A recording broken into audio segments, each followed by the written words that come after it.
পোলবায় ছাত্র খুনের ঘটনায় গ্রেপ্তার এক আর ছাত্রের বাড়ি যান অসিত লকেট। মঙ্গলবার পোলবা রাজহাট গ্রাম পঞ্চায়েতের ঝাপা এলাকায় গলাকাটা মৃতদেহ উদ্ধার হয় ষষ্ঠ শ্রেণীর ছাত্র দেব ঘোষের। জানা যায়, চাউমিন কিনতে গিয়ে নিখোঁজ ছিল সে। পরদিন সকালে স্থানীয় পুকুর থেকে মৃতদেহ উদ্ধার হয়। উত্তেজনা ছড়ায়। পাইপলাইনের কাজ করতে আসা শ্রমিকদের ওপর চড়া হয় উত্তেজিত জনতা। তাদের অস্থায়ী কোয়ার্টার ভাঙচুর করা হয়। শ্রমিকদের 5 ফরমার্স খাটত ওই ছাত্র। তাকে কেন খুন করা হলো এই নিয়ে তদন্ত শুরু করে পোলবা থানার পুলিশ। সুব্রত সরকার নামে একজনকে গ্রেপ্তার করে। তাকে আজ চুঁচড়া আদালতে পেশ করে নিজেদের হেফাজতে নেয় পুলিশ। অভিযুক্তের কথায় অসঙ্গতি রয়েছে। ছাত্র এমন কিছু জানতে পেরেছিল যে কারণে তাকে খুন করা হয়েছে বলে প্রাথমিক অনুমান পুলিশের। বুধবার সকালে ছাত্রের পরিবারের সাথে দেখা করতে যান চুঁচড়ার বিধায়ক অসিত মজুমদার। পরিবারের পাশে থাকার আশ্বাস দেন বিধায়ক। পুলিশকে বিষয়টি যথাযথ তদন্ত করার নির্দেশ দেন। বিধায়ক বেরিয়ে যেতেই ছাত্রের বাড়িতে যান হুগলির সাংসদ লকেট চ্যাটার্জি। তিনিও পরিবারের লোকের সাথে কথা বলেন। লকেট বলেন, এই রকম ঘটনা সমস্ত জায়গায় ঘটছে। কিছুদিন আগেও পোলবা থানার অন্তর্গত সুগন্ধা এলাকায় এক মহিলাকে গলা কেটে খুন করা হয়েছিল। সব জায়গায় সন্দেশখালি হতে দেব না। আমরা এর প্রতিবাদ জানাচ্ছি। পরিবারের তরফ থেকে নিরপেক্ষ বিচারের দাবি জানান এবং যে দোষী গ্রেপ্তার হয়েছে তার ফাঁসির দাবি জানান। তৎসহ তার পরিবারের বর্তমান অচল অবস্থার জন্য আর্থিক সাহায্যের দাবি করেন। আরও বিস্তারিত জানতে চোখ রাখুন আমার বাংলার পর্দায়। দেখুন, আসামি অ্যারেস্ট হয়েছে এবং পুলিশের কথায় যা মনে হলো অনেক তথ্য বেরিয়েছে।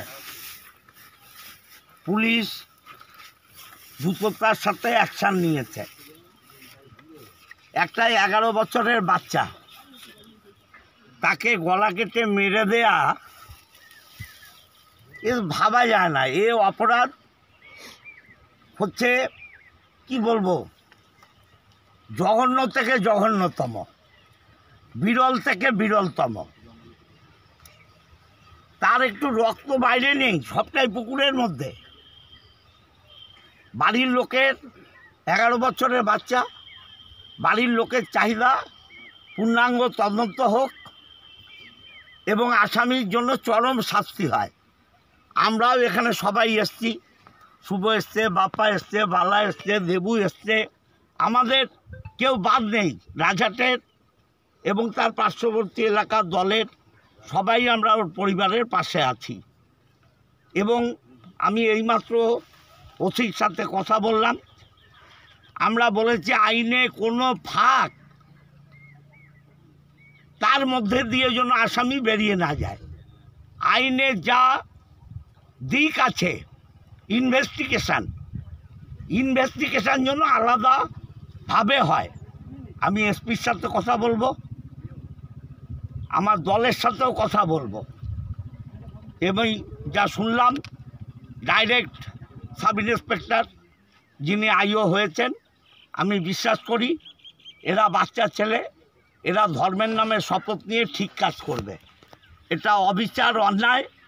একটা বাচ্চাকে খুন করা দোষ ছাড়া নির্মমভাবে, এ বিরলের বিরলতম ঘটনা। আমরা আসামিদের ফাঁসি চাই, ফাঁসি চাই, ফাঁসি চাই। দাদা, কর্ণগড়ের পর আবার আপনার বিধানসভা এলাকায় এরকম একটা নাবালকের হত্যা, কি বলবেন? দুঃখজনক। আমরা ওর পরিবারের পাশে আছি। জীবন ফিরিয়ে দিতে পারবো না, কিন্তু ওর পরিবার জন্য ভাবে। রাজহাটের সমস্ত শিশু ওর পরিবারের শিশু। একটা দাদা কোশ্চেন, গতকাল একটা মর্মান্তিক ঘটনা, আপনি এলেন পরিবারের পাশে, কি বলবেন? আমরা পরিবারের পাশে আছি এবং অপরাধীরা চরম শাস্তি পাবে। অপরাধীরা আইনের ফাঁক দিয়ে যাতে বেরোতে না পারে আমরা পুরোটা দেখব। এবং পুলিশ বাড়ির লোক যাদের সন্দেহ করেছিল দৈনন্দিন তাদের অ্যারেস্ট করেছে। তারা পুলিশি হেফাজতে আছে। বাড়ির মানুষের আমাদের কাছে আবেদন যে কেন খুন করলো একটা বাচ্চাকে। আমরা এসপির সাথে কথা বলে এই খুনের উদ্দেশ্য বের করব যে কেন খুন করলো। এবং একটা বাচ্চা ছেলে, ফুল আর বাচ্চা কে না ভালোবাসে, সেই বাচ্চাটাকে খুন করেছে। অপরাধীদের চরম শাস্তি দেওয়ার জন্যে সমস্ত রকম আইনি প্রক্রিয়া আমরা নজর রাখব। ওই রিলেশন আছে, তা সে বউটারও নাম বলছে না। ঠিকাদার যদি এই নামটা আমাদেরকে জানায় তখন আমরা এটা দেখব। পুলিশ যদি না কিছু করে আমরা পাবলিক ওকে পেটাবো, তখন যা হবে দেখা যাবে। কারণ আমাদের গেছে চলে গেছে, ফিরে সে আর আসবে না, আমরাও চলে যাব, কোনো অসুবিধা নেই। একদম মেয়ে ছেলেটা কে আমরা জানতে চাই, এটাই আমি ওনাকেও একথা বলেছি, আমি ম্যামকেও একথাটাই বলছি। না আপনারা কি বলছেন যে এখানে কোনো রহস্য লুকিয়ে আছে? রহস্য তো আছে, কোনো রহস্য না থাকলে একটা বাচ্চা ছেলেকে কেন মারবে? কেন মারবে? কথাটা হচ্ছে আমার এইটা, কেন মারবে? সে কোন দোষ করেছিল? সে কাউকে রেপ করতে গেছিল কি কোনো বলৎকার করেছে? কাউকে কোনো করেছে না? কারুর বাড়ি চুরি ডাকাতি, না কারুর বউকে নিয়ে টানাটানি করেছে? তাহলে যারা এত কিছু করছে তারা বুক ফুলিয়ে চলছে, আর একটা বাচ্চা ছেলে তার অপরাধ কি? সে একটু চাউমিন এগরোল খেতে গেছে, ওখানে তাকে খুন করে দিল। দেখুন কি এমন দেখেছে, মানে নারকীয় ঘটনা আমি বলবো। একটা শিশুকে যে কেউ হত্যা করতে পারে, 12 বছরের 11 বছরের, গলা কেটে ফেলে দিতে পারে, আমরা কোন জগতে বাস করছি?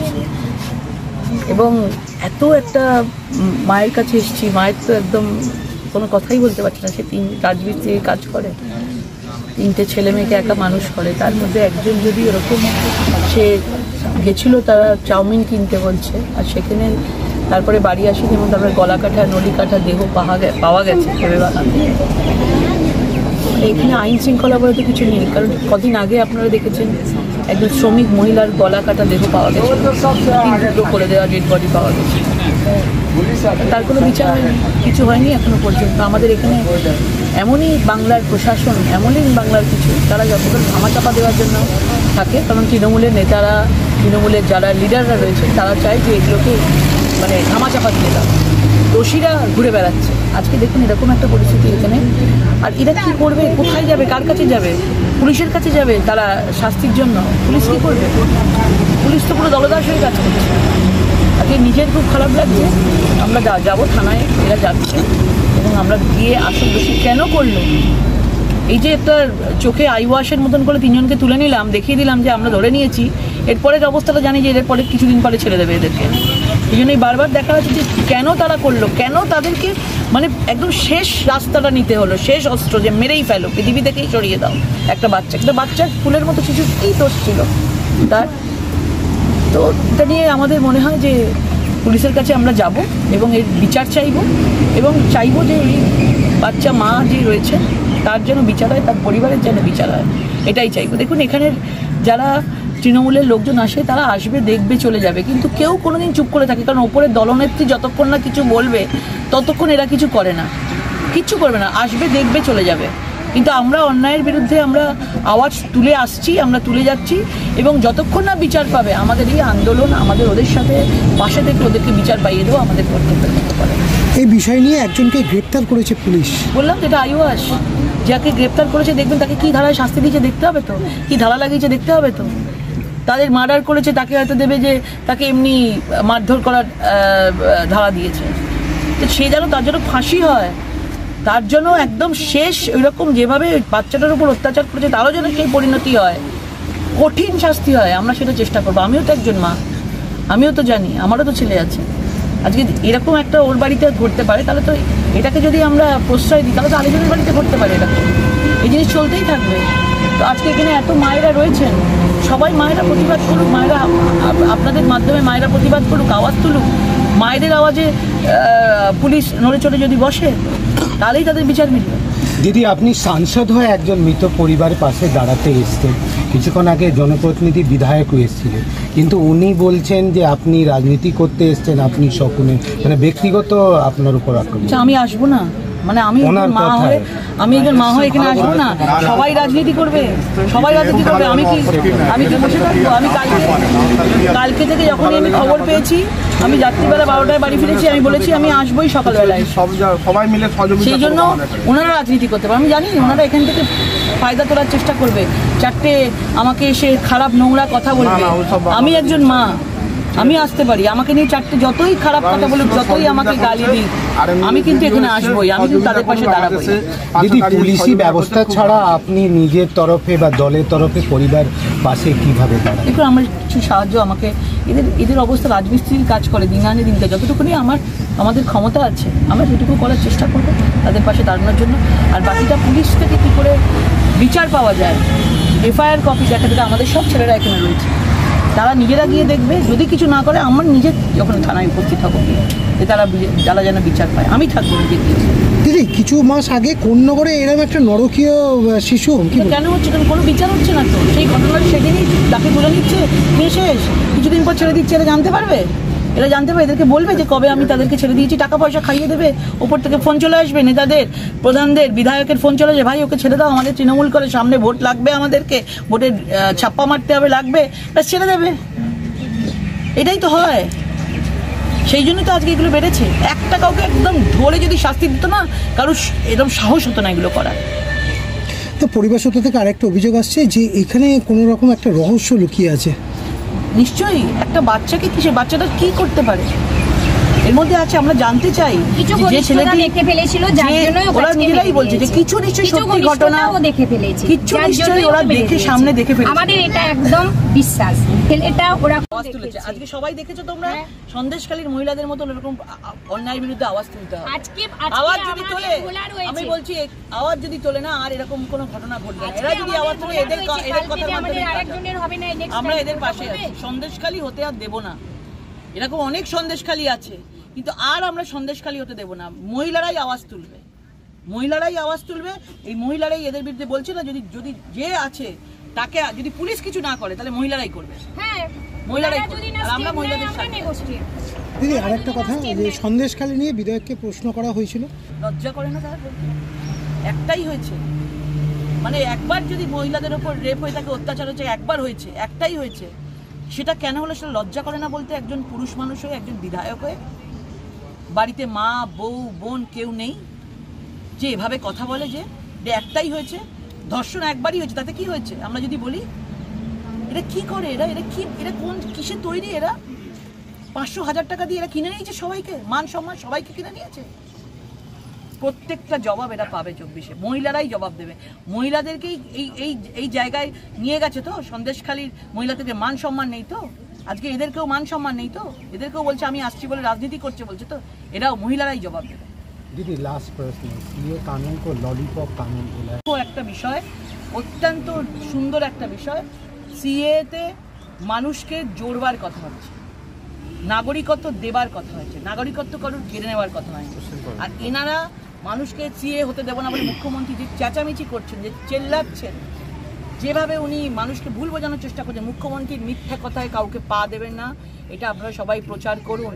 সিএ সিটিজেনশিপ অ্যামেন্ডমেন্ট বিল, এখানে সব জায়গায় লেখা আছে, এখানে যারা ওপার বাংলার যারা সংখ্যালঘুরা রয়েছেন তাদেরকে আমরা আমাদের নাগরিকত্ব দেওয়ার কথা বলছি। এখানে কোনো কারুকে আমরা মুসলমান ভাই বোনেরা যারা সবাই আছে, কেউ মানে ওনার কথায় উৎসাহিত হয়ে কিছু করবেন না, কারণ তাদেরকে কিছু বলা হয়নি, তাদেরকে কিচ্ছু বলা হয়নি, তাদের কিচ্ছু করা হবে না।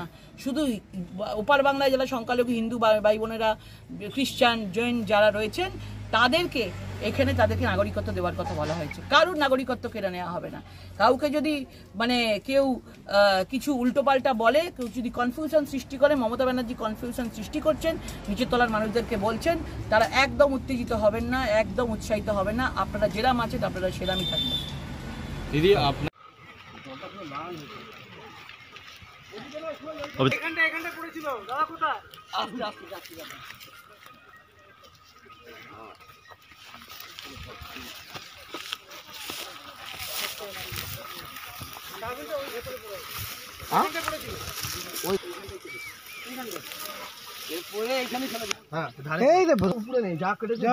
পুকুরে লাল লাল এই স্টোরের জায়গা এত পর্যন্ত, তারপরে এখানটা নিয়ে এসেছি সন্ধ্যেবেলায়। এদিকে কে লোক